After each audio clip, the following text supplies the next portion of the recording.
Hello everyone. In 2023, bear invasions into homes in Alaska surged dramatically, with 283 incidents, a 35% increase from the previous year. A prime example occurred in Homer, where a 1,000-pound brown bear broke through a kitchen window. The bear opened the refrigerator, stole food, and caused significant damage. The total estimated damage reached $115,000. Including costs for window repairs, cabinet replacements, and new equipment. If you think we need to take action to prevent this situation, don't forget to leave a comment with the number 1 below the video.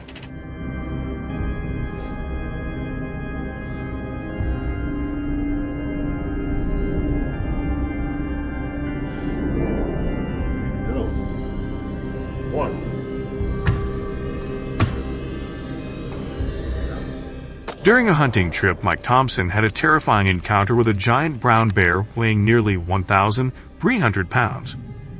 The massive creature suddenly appeared just 16 yards away from him. Instinctively, Thompson screamed and ran.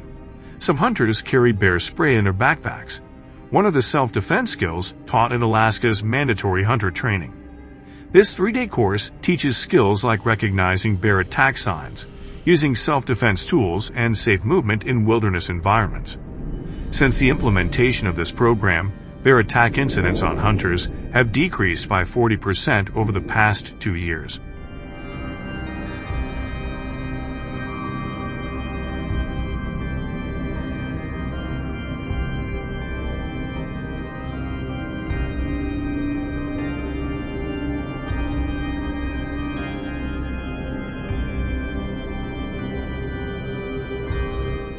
Bear hunting in Alaska has undergone significant changes recently.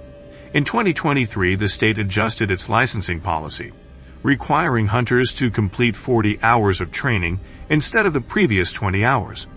The number of licenses issued has gradually decreased from 1,200 in 2020 to 800 in 2024, reflecting the state's efforts to conserve the bear population.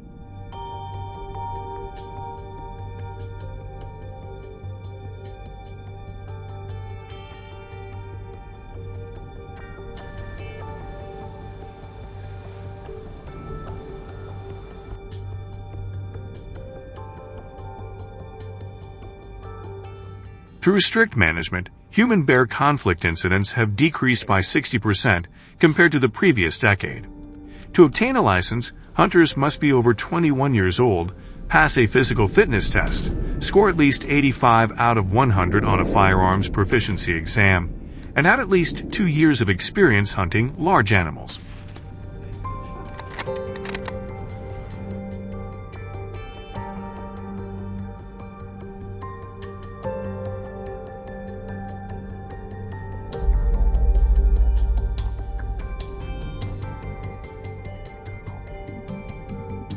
The training course includes wilderness survival skills, animal track identification, firearms techniques in harsh conditions, and first aid.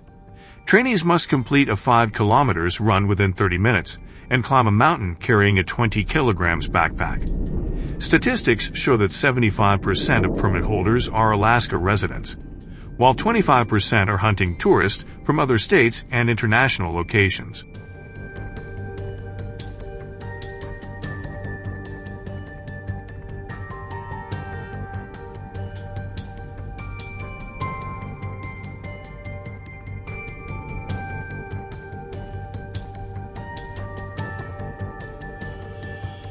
In Alaska, bear hunting agencies have deployed professionally trained hunting dogs to support hunters. Each hunter is allowed to use a maximum of 3 dogs, typically Plothounds or black and tan breeds, known for their keen sense of smell and extraordinary endurance in harsh conditions. Each dog is equipped with a modern GPS tracking device on its collar, allowing hunters to track their location within a 10 kilometers radius. Do you think this bear hunting method is appropriate? If you agree, leave a comment with the number 2.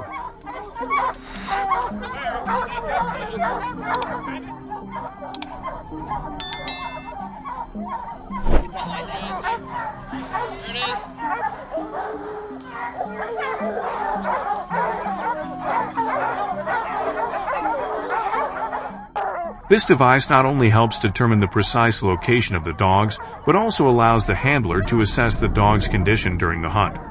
Statistics show that hunting teams using dogs have increased their success rate to 65%, compared to 40% for teams without dogs.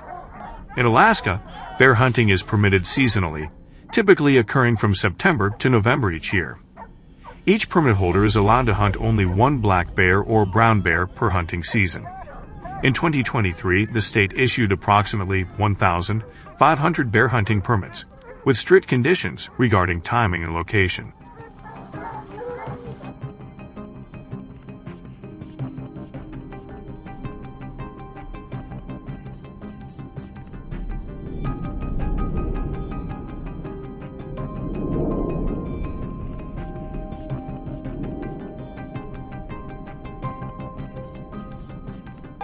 At Yellowstone National Park in Montana, home to over 700 bears, bear hunting is only permitted in designated areas and under strict supervision by park rangers. Hunters must adhere to safety distance regulations, use appropriate ammunition, and avoid hunting female bears with cubs. According to the North American Hunter Association's report, during the 2023 hunting season, teams using dogs were successful in tracking and locating over 500 black bears, double the number compared to traditional hunting methods. Specifically, the dog's ability to detect bear tracks and scent from long distances helped hunters save time and significantly enhanced safety throughout the hunting season.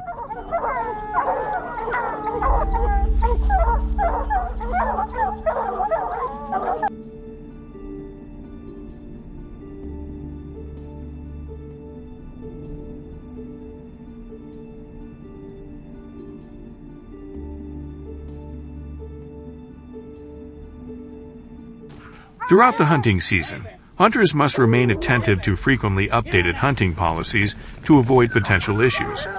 Professional hunters in the U.S. must constantly update information through the Fish and Wildlife Service and the U.S. mobile app, as well as the official Nature Conservation Department website. They receive notifications about restricted hunting areas, changes in hunting limits, and critical weather conditions.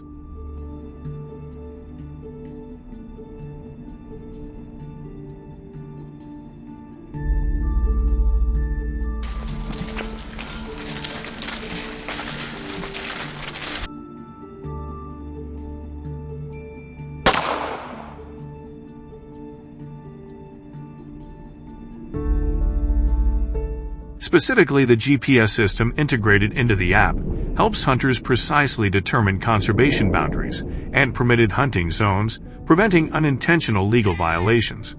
This is one of the best shots I've ever seen. Bear hunting in the U.S. is an activity that requires skill, experience, and strict adherence to legal regulations. Hunters must possess valid permits issued by authorized agencies. Violations can result in fines up to $50,000 and 5 years in prison.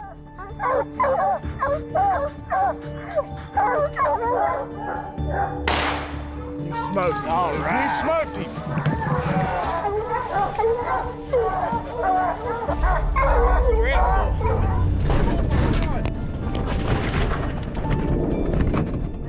Finding bear tracks typically starts early in the morning when the footprints are still fresh on the ground. Hunters look for signs like claw marks on tree trunks, bear droppings, destroyed ant nests, or crushed berry bushes. Statistics show that 70% of successful hunts begin with the discovery of such traces. After spotting the bear, hunters must hide downwind, avoiding the scent of humans reaching the prey. Ideal hiding spots are typically behind large trees or rock formations, about 50 yards from the bear, considered a safe shooting distance.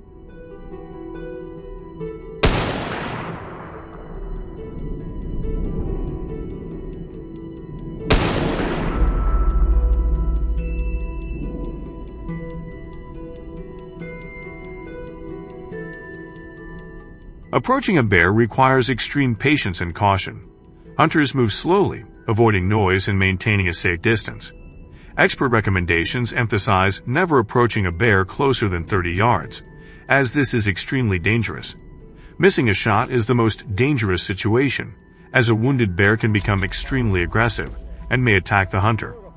In 2023, there were 15 incidents of hunters being attacked by bears, with 80% of these incidents caused by missed shots or wounding the bear. To ensure safety, hunters must carry bear spray, a backup handgun, and never hunt alone.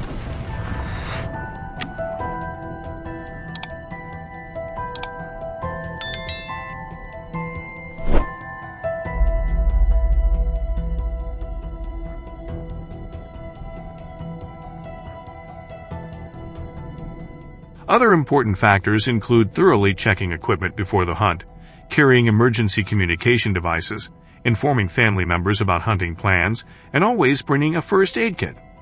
Hunting should be avoided during twilight when visibility is limited and bears are most active.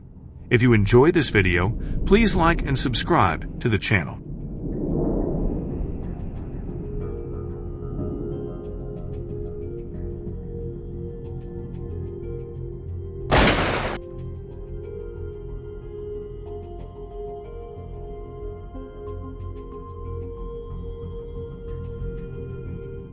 Coyotes are also causing trouble in South Korea.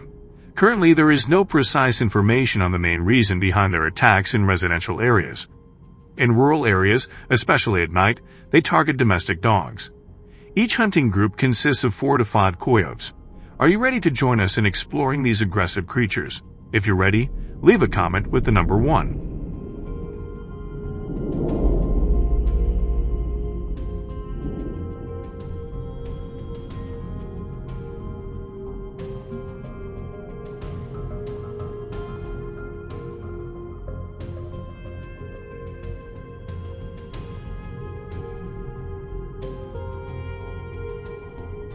Veterinary centers are overwhelmed due to the increasing number of emergency cases with severe injuries. This situation has raised concerns among South Koreans, as wolves can attack humans at any time without the protection of domestic dogs.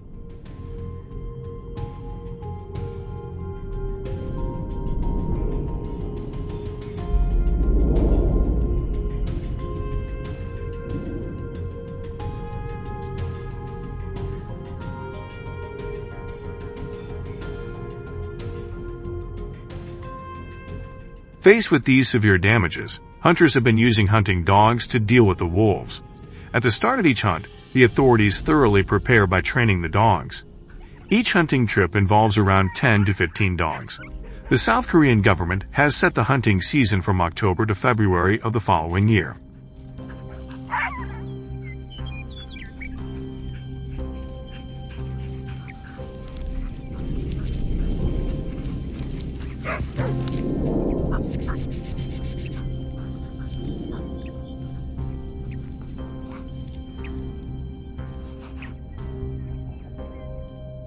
Hunters move the hunting dogs to the designated hunting area.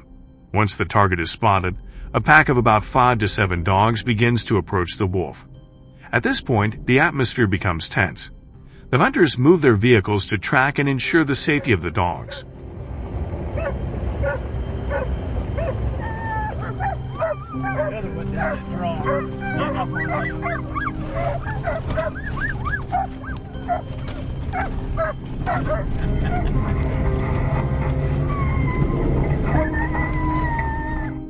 Hunting dogs can run at speeds of about 50 miles per hour, allowing them to chase their target quickly. They are very intelligent and skilled at handling dangerous situations, especially when facing a pack of wolves.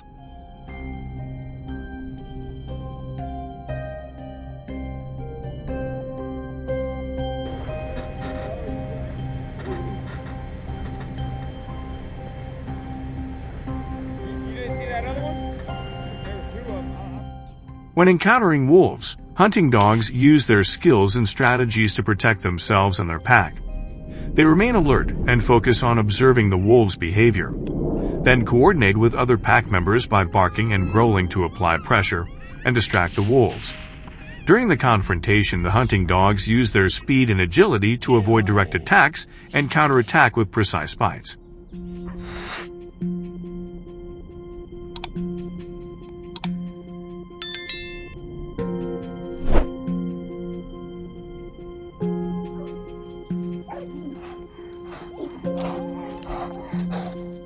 The use of a sound emitter that simulates prey sounds is an effective tactic.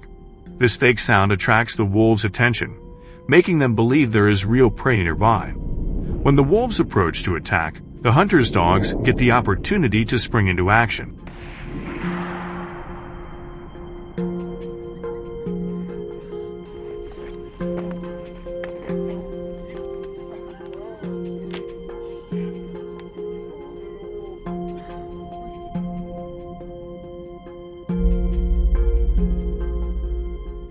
However, the use of hunting dogs in hunting activities has sparked significant controversy and strong opposition in the community. Many are concerned that hunting dogs may be subjected to cruel treatment during training and while participating in wolf hunts. Some argue that using hunting dogs to hunt wildlife is inhumane. They worry that both hunting dogs and wolves are sentient animals and should be treated humanely.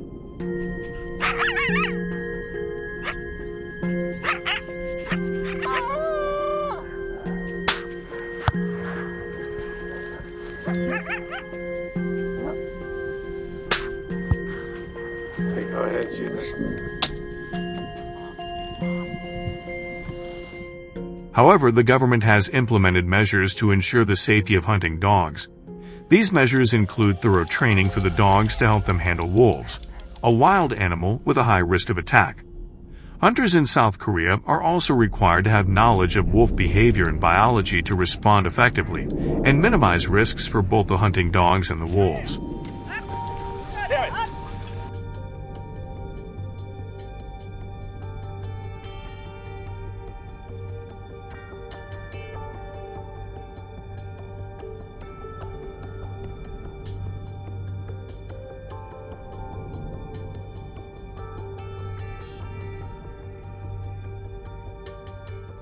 Hunters always ensure that their shooting position provides a clear view of the target without revealing their location. Wind direction can affect up to 70% of hunting effectiveness. Hunters choose their hunting spots in the afternoon based on the wind direction to maximize their tactical advantage. Without hunting experience, the wind direction can carry the hunter's scent, increasing the risk of detection and jeopardizing the hunt.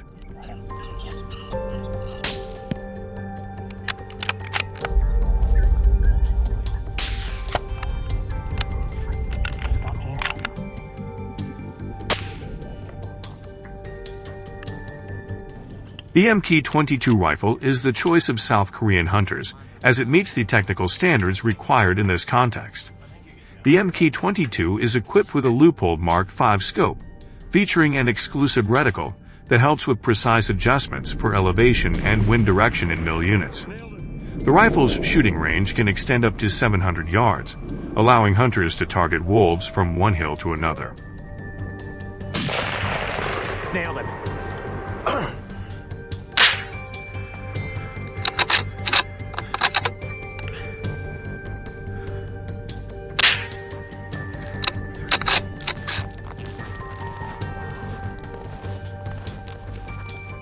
In South Korea, hunting licenses do not allow hunters to hunt at night. This regulation is in place to protect public safety and minimize the risk of accidents during hunting activities due to limited visibility and lack of light. Additionally, the rules stipulate that hunters must hunt far from residential areas to avoid disturbing the daily lives of South Koreans.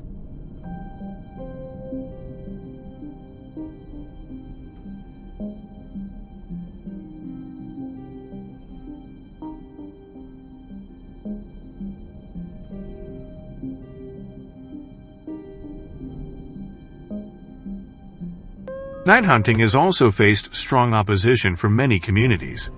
Environmental activists and animal rights advocates often condemn this practice, arguing that it negatively impacts the ecosystem and causes significant stress to wildlife. Ready? Take your time.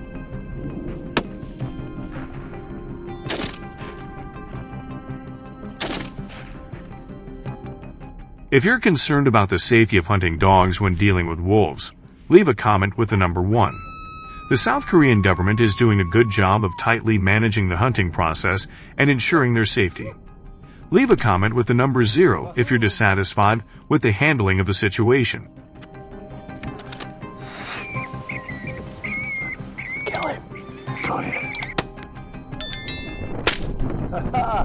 toy from the Highway Patrol. Good shot.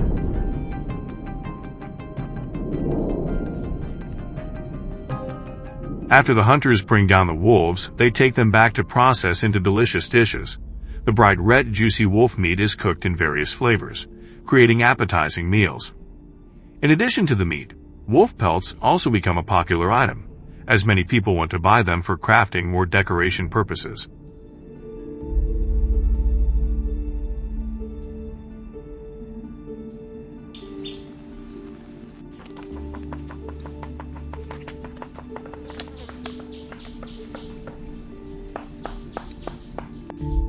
During the hunt, the hunters observe the intelligence and agility of the wolves in handling situations. Impressed by these qualities, they decided to bring them back to raise and train as pets.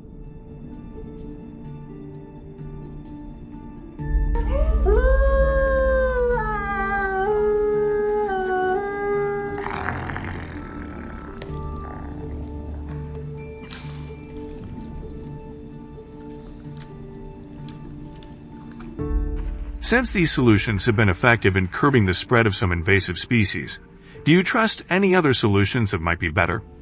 If so, feel free to share your thoughts and opinions below. Don't forget to like, share, and subscribe to support our channel for upcoming videos. Finally, be sure to share this video with all your friends so they can watch and enjoy it too.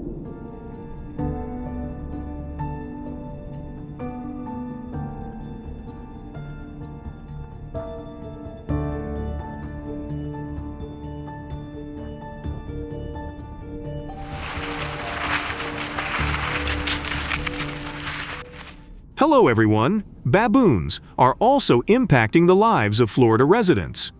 If you're interested in learning about how these invasive baboons are causing harm, leave a comment with the number 1.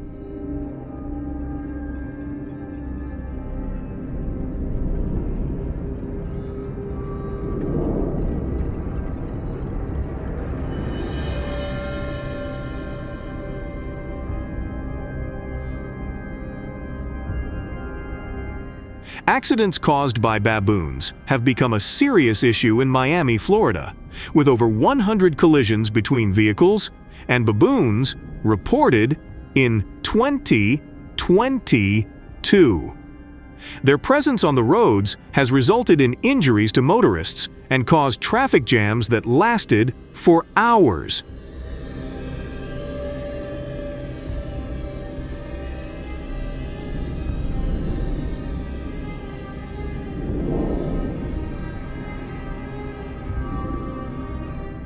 These incidents are believed to be caused by the scarcity of natural food sources, forcing the baboons to venture into the city. Vehicles stopping to rest are frequently attacked by the baboons, which has raised concerns among Florida residents. Record that. Where's the baboon? Yeah, on the... He is protecting that car like you wouldn't believe.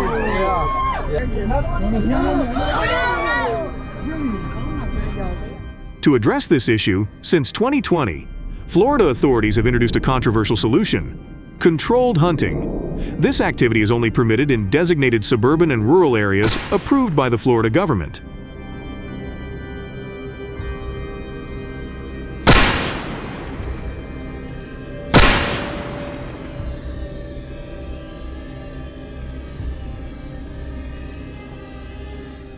After implementing the use of firearms in hunting, the number of baboons in Miami decreased from 3,000 to 1,000.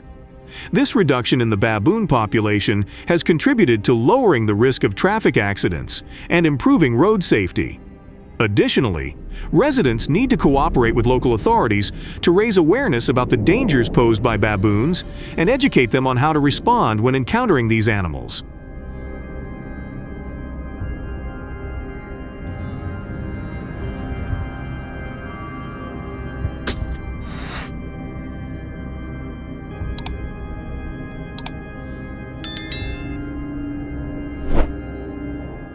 According to research, hunting baboons is most effective during the day, as daylight provides optimal visibility, allowing hunters to observe baboon activity more easily.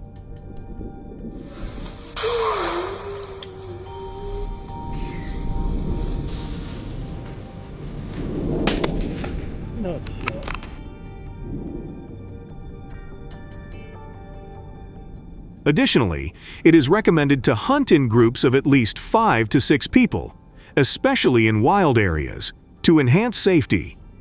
Working together in a group not only provides support in case of emergencies, but also offers an opportunity for hunters to learn from each other's experiences and improve their hunting skills together.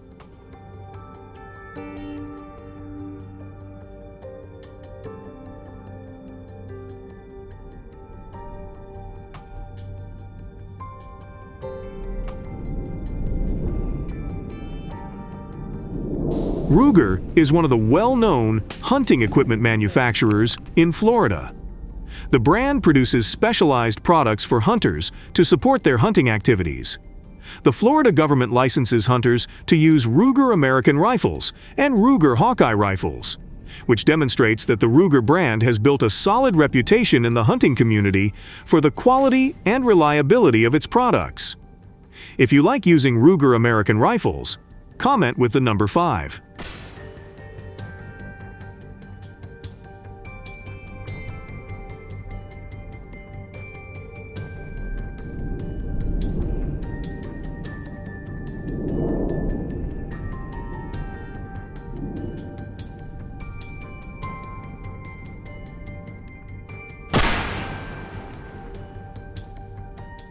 Bait used to attract baboons is crucial in hunting.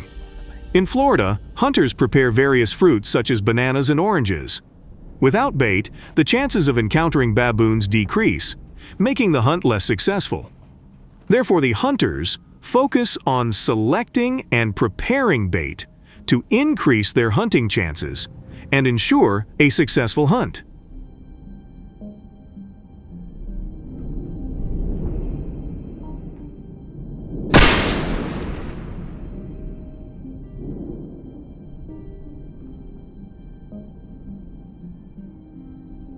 Additionally, to ensure hunter safety, certain regulations are enforced in Florida.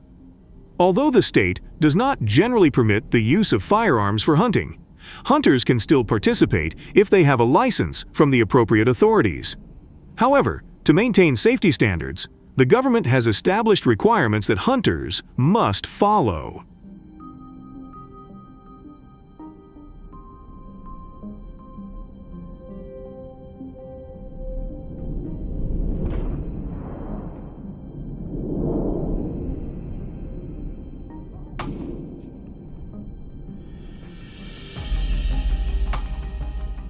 But hunting licenses in Florida come in various types, such as recreational hunting licenses, management area licenses, and quota licenses.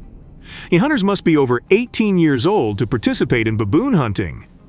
If hunters violate these policies, they may face consequences such as fines, suspension of their license, or even legal action, depending on the severity of the violation.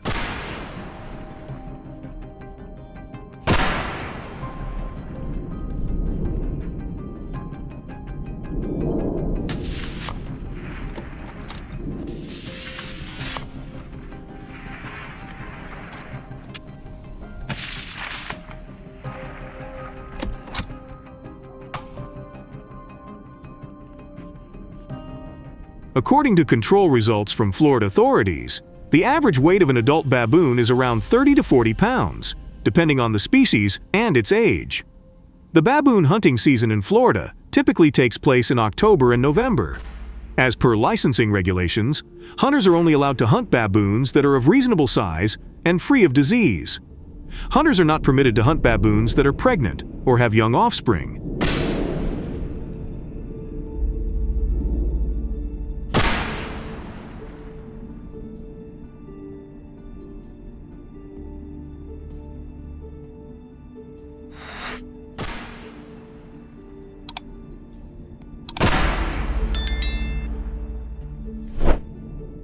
Nowadays, many hunters use a combination of bow and arrow to improve effectiveness in hunting baboons. This combined method has yielded good results, and when used alongside firearms, it creates a unique approach.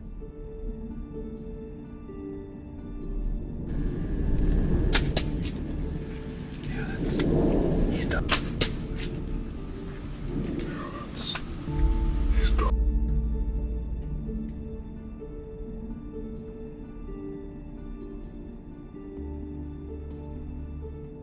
The experience of using a bow and arrow offers a new dimension to hunting techniques. In each hunt, hunters are typically provided with around 6 to 12 arrows, depending on the policies and regulations of the specific hunting area. Using a bow and arrow to hunt baboons not only saves costs, but also offers several advantages. Arrows can be reused multiple times, helping to reduce financial pressure on hunters.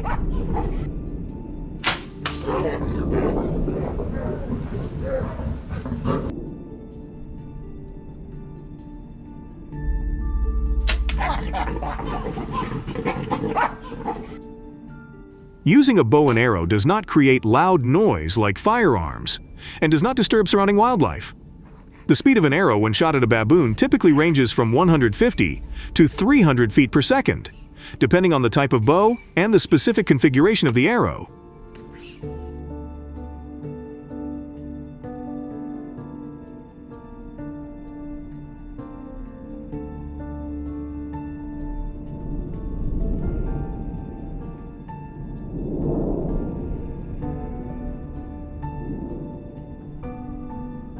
The use of bows and arrows, along with firearms to hunt baboons, has sparked mixed opinions in the community for various reasons.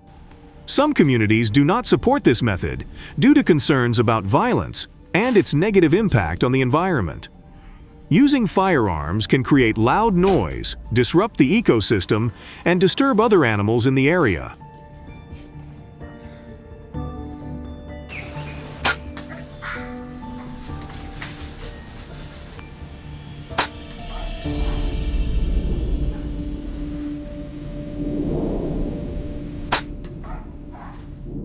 Additionally, firearms also pose a risk of injuring other animals during the hunting process. As a result, some communities do not support either of these methods, and instead propose alternative solutions, such as public education, environmental management, and species protection.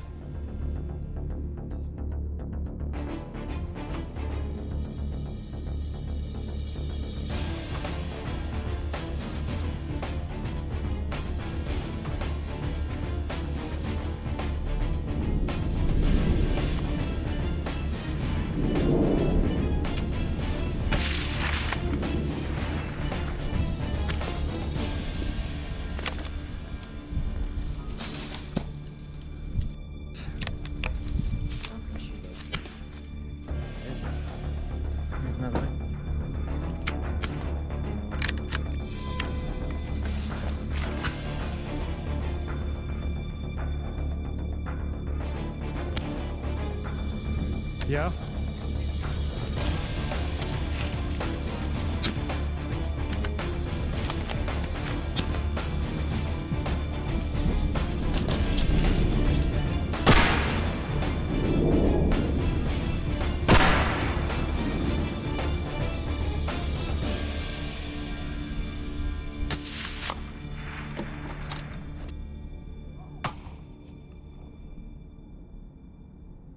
Which method do you think is more effective in dealing with millions of invasive baboons? Using firearms or bows and arrows? Click the like button if you support fighting with firearms, and click the subscribe button if you support using bows and arrows. Thank you for watching the entire video, and please share this video to bring good luck to your family. Don't take your eye. Well done. Woo. Well done.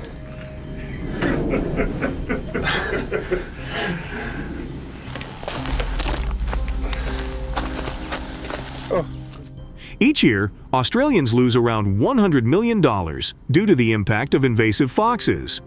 To better understand the causes leading to this significant loss, let's explore invasive foxes together.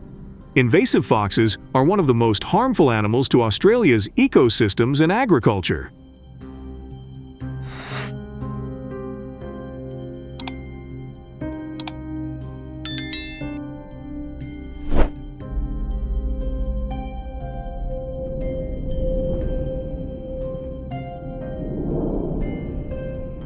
This species was introduced to Australia from Europe in the 1800s, 19th century for hunting purposes. However, they quickly escaped control and became a serious threat to native species and human agricultural activities.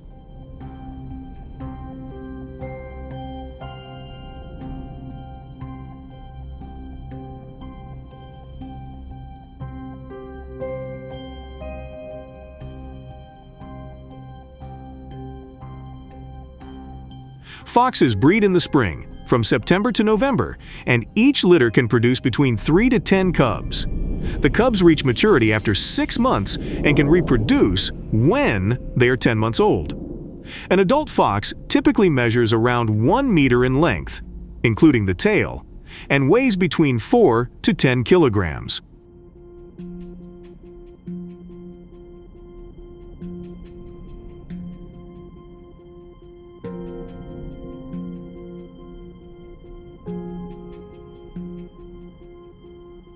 Foxes are aggressive carnivores with a highly varied diet.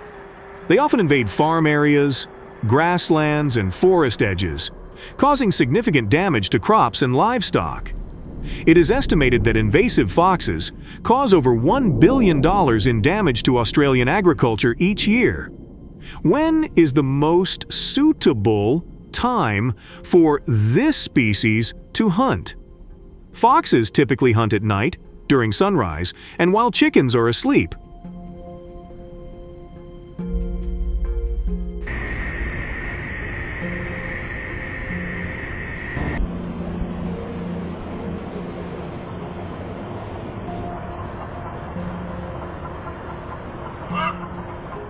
However, red foxes are often very afraid of large and aggressive domestic dogs. A dog's barking can scare a fox and make it flee. But controlling red foxes is a challenge for farmers because of their speed, and using domestic dogs only helps to repel invasive foxes for a short period.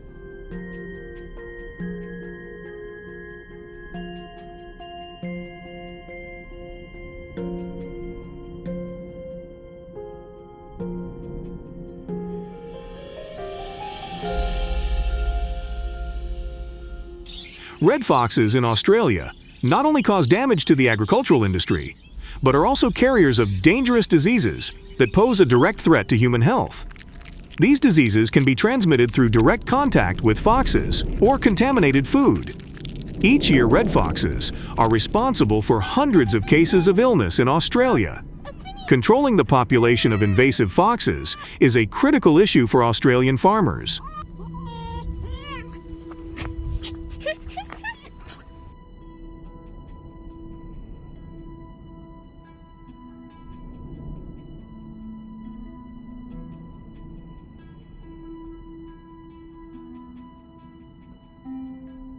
So, what methods have Australians used to deal with invasive foxes? Let's find out in the following video. Compared to other methods such as sniping and using hunting dogs, the cost of installing clamp traps can help farmers save more money.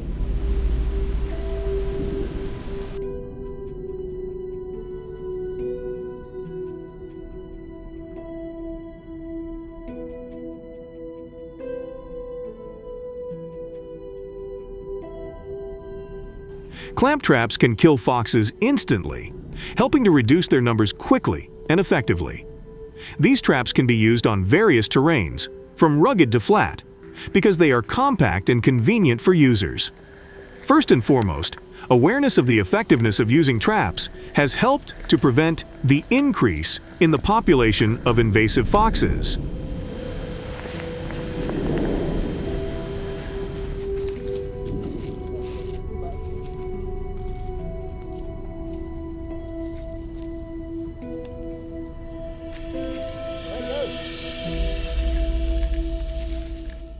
In this video, we will explain the process of setting up traps so that foxes are caught and cannot escape. Fox traps are usually made from sturdy metal, typically steel or aluminum. This material ensures durability, high load-bearing capacity, and rust resistance, allowing the trap to function effectively in outdoor environments. The trap is designed with two clamp-like metal bars that, when activated, tighten to securely hold the fox's leg.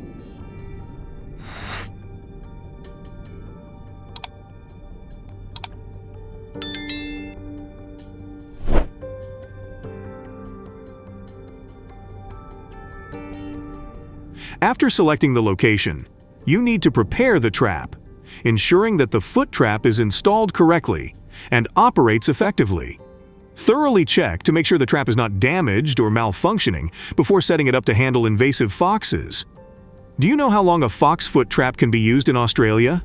If you have this information, please leave a comment below.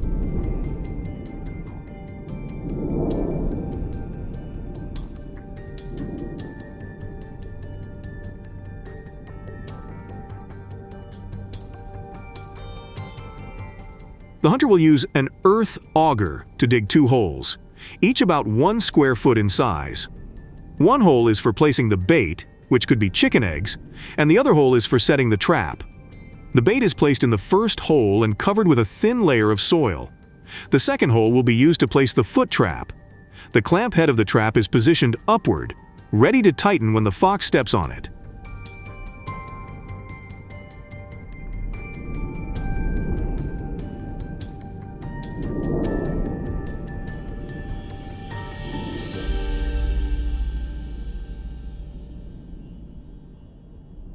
Finally, the trap is secured by driving one end of it deep into the ground and connecting it to the trap with a chain about 3 to 4 feet long.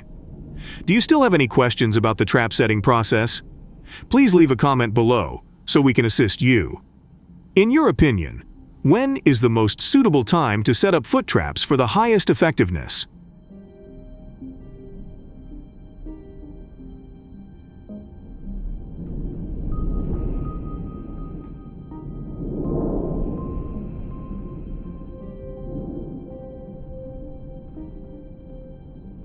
Using foot traps for foxes at night often results in a higher success rate compared to daytime, ranging from 50 to 70%.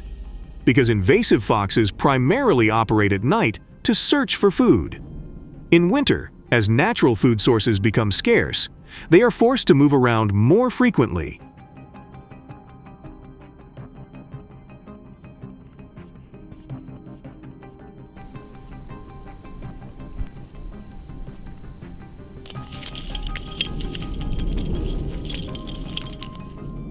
New South Wales is the eastern coastal region where invasive foxes are most active. The use of foot traps has helped reduce the number of invasive foxes in New South Wales from over 7 million in 2000 to about 1 million in 2023. This reduction in fox numbers has helped protect livestock, limit damage, and improve livestock productivity.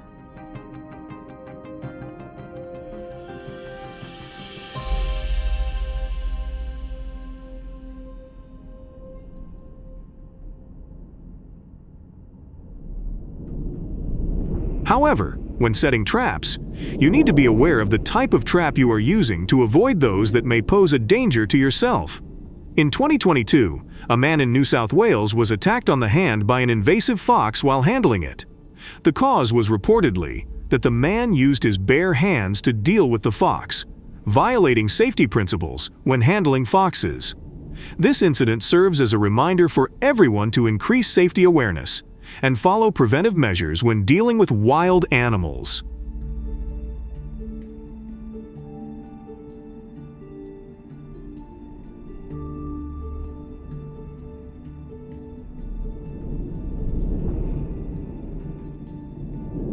Comment 1 if you agree with Australian farmers controlling invasive foxes by setting traps. If you disagree, comment 0 and share why you do not support this method. And remember, there is much more to explore, so stay tuned for upcoming episodes on dealing with invasive foxes. Don't forget to hit the subscribe button.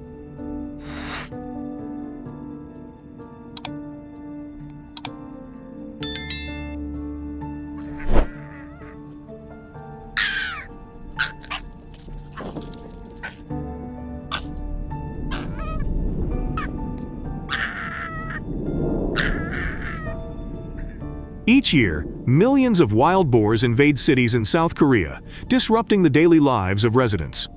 These invasions result in numerous traffic accidents annually.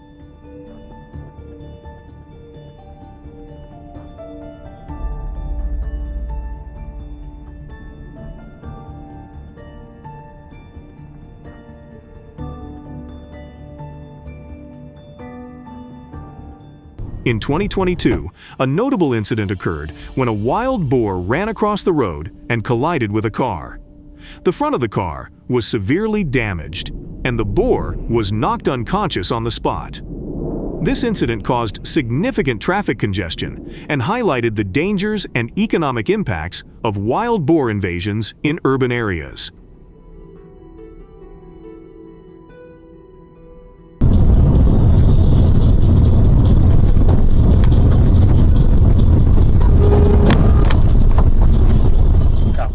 Wild boars not only disrupt traffic on major roads, but also venture into densely populated urban areas, attacking and causing damage.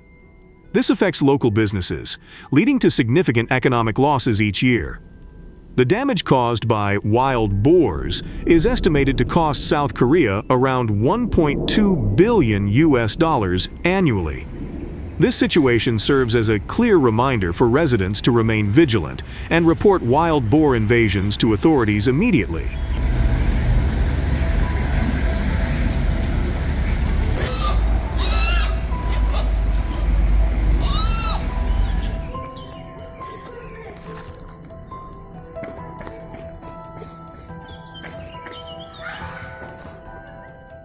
To address the issue of wild boars causing damage in urban areas, South Korean authorities in regions with invasive wild boar populations have implemented hunting measures. By applying this method, the people of South Korea have experienced reduced anxiety and feel safer in the face of wild boar invasions.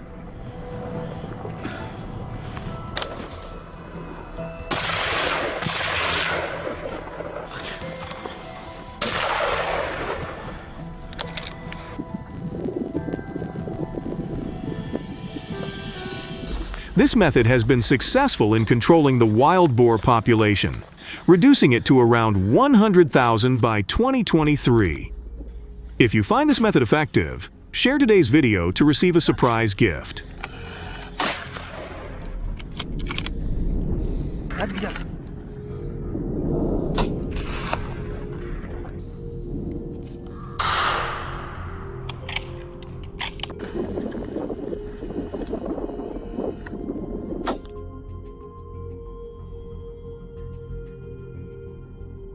Experienced hunters in South Korea often choose mountainous terrain to deal with wild boars, as these areas are frequented by the animals.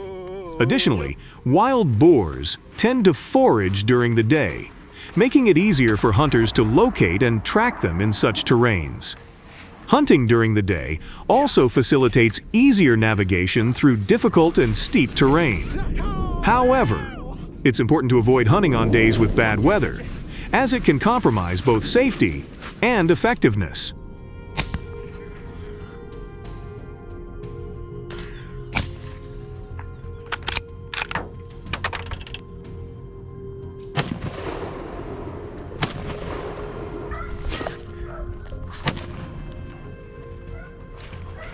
Using a silencer when hunting wild boars offers many benefits, especially by reducing noise during the hunt. Additionally, silencers help protect hunters' hearing from loud noises. Regarding the impact on other animals, silencers help limit panic and stress for non-target species, ensuring a calmer environment for the surrounding wildlife.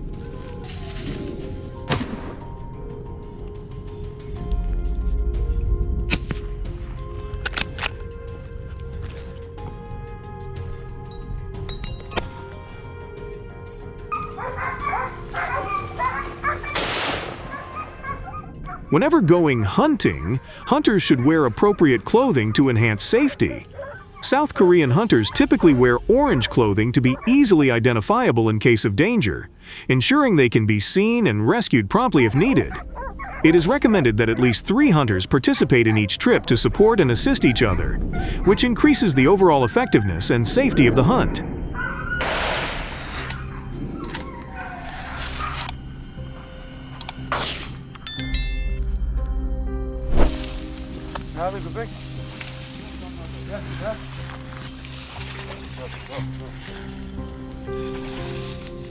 Additionally, all hunters in South Korea must have a hunting license issued by the relevant authorities. Notably, in January during the winter, Koreans organize hunts for invasive wild boars. A common method used by hunting leaders is the use of hunting horns.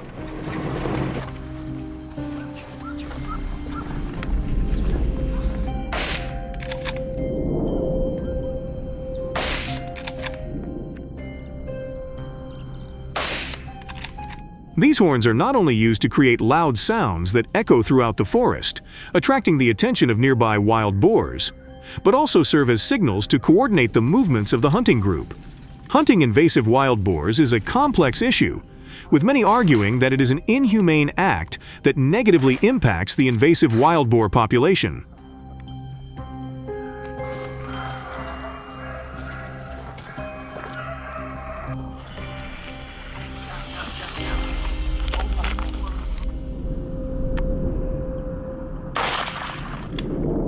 However, it cannot be denied that this method can be effective in dealing with millions of invasive wild boars. Balancing the ethical considerations with the effectiveness of using hunting tools is essential to finding the most reasonable solution for managing and protecting wildlife species.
South Koreans also combat invasive wild boars by using one-legged traps.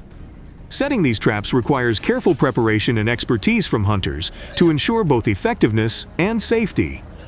Attention to detail is crucial during the setup process to minimize risks to the hunter's safety.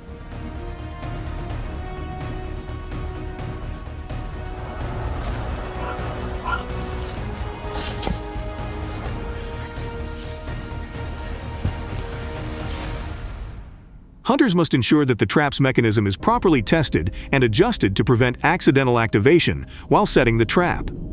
Additionally, clear warning signs or markers should be placed around the trap to alert hunters and passers-by to its presence, reducing the risk of unintended injury.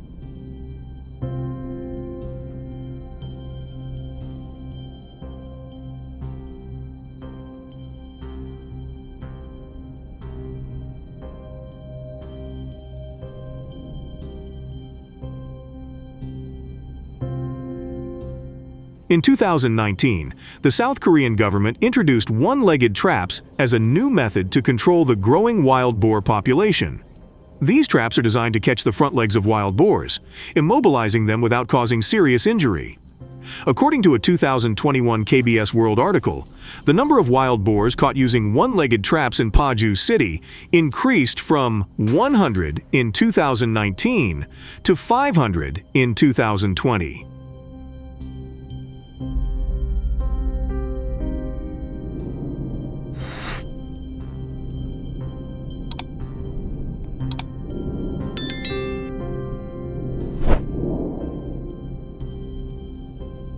The use of traps to deal with invasive species is not only an effective measure, but also a humane one.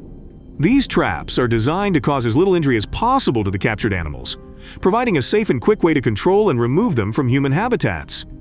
Combining both traps and hunting equipment has helped reduce the number of invasive wild boars attacking urban areas in South Korea and has contributed to a decrease in traffic accidents.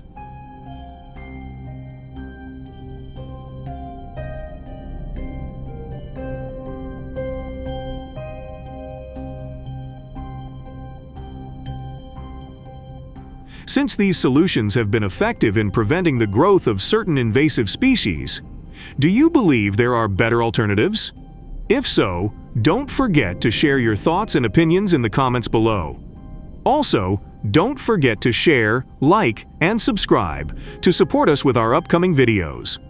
Lastly, be sure to share this video with all your friends so they can watch and enjoy it as well.